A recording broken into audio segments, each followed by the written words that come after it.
लेकिन जैसे मैंने कल न्यूज़ देखी कि हमारी बहनें साक्षी और विनेश फोगाट अपने मेडल गंगा नदी में बहाने जा रही हैं, तो मेरे को एकदम मोहम्मद अली साहब की याद आ गई। मोहम्मद अली साहब जो एक मशहूर मुक्केबाज रहे हैं, जिनको कैसियस क्ले के नाम से जाना जाता है। जब उनके ऊपर जब यूएस में गोरे काले की नीति चल रही थी और उनको एक रेस्टोरेंट में दाखिल नहीं होने दिया जा रहा था कि उन्हें बताया कि मैं ओलंपिक गोल्ड मेडलिस्ट हूं, तो उन्होंने उसको बाहर फेंक के मारो, बोला कि तेरे जैसे ओलंपिक मेडलिस्ट बहुत आते हैं। तो इस बात से आहत होके वो उसने अपना ओलंपिक मेडल ओहियो नदी में फेंक दिया था। और उसके बाद जो क्रांति आई थी पूरे यूएस में, और आप देख सकते हैं कि यूएस दुनिया का सबसे नंबर 1 मुल्क है, तो ऐसे लोगों की वजह से वहां के लोगों ने उन लोगों का साथ दिया कि भैया नहीं, रंग भेद नहीं है, हमें नहीं अलाउड है। लेकिन हमारे यहाँ उल्टा होता है।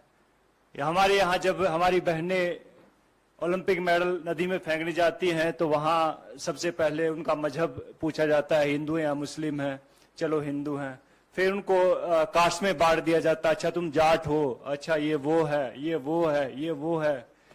तो बहुत सारी चीजें। फिर उसके बाद जो उनकी आईटी सेल एक्टिवेट हो जाती है, फिर बहुत सारे लोग आते हैं कि गंगा, मैंने ट्विटर पे देखा है, बिकॉज आईटी सेल की जो टीमें होती हैं कि हम आपको यहाँ प्रभावित नहीं करने देंगे, इससे हमारी गंगा नदी दूषित हो जाती है। तो ये देखकर बहुत दुख होता। बहुत सारे लोगों को नहीं मालूम होता कि ओलंपिक होता क्या है।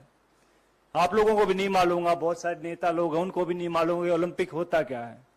पहले जहां आप ट्रेनिंग कर रहे होते, पहले वहां जीतना पड़ता है, जहां आप अखाड़े होते हैं वहां जीतना पड़ता है, नंबर 1 बनना पड़ता है उस वेट में। फिर जाके आपको डिस्ट्रिक्ट में ट्रायल होती है, लाइक भैया मैं भिवानी का रिप्रेजेंट करता हूं तो मैं यहाँ पे ट्रायल दूंगा, वहां 4-5 अकेडमी और होती है, वहां जीतना पड़ता है। फिर जाके स्टेट में जीतना पड़ता है, फिर जाके नेशनल में जीतना पड़ता है, फिर जाके एशिया में जीतना पड़ता है, और फिर जाके ओलंपिक में जीतना पड़ता है, तब जाके ओलंपिक मेडल आता है। अभी कई लोग गुटखा खा के बात तो कर देते कि ओलंपिक मेडल है, हमारे पैसे भी दो, ये वो दो। तो भैया पहले भी हमने बात कही थी इस बात में कि भैया अगर सरकार चाहेगी तो हम कहते हैं कि वो पैसे भी दे देंगे उनको, अगर ज्यादा इनको दिक्कत है इस चीज से। लेकिन ऐसा बन के दिखाओ, आप ऐसा मेडल लेके दिखाओ, उसके बाद आप बात कीजिएगा।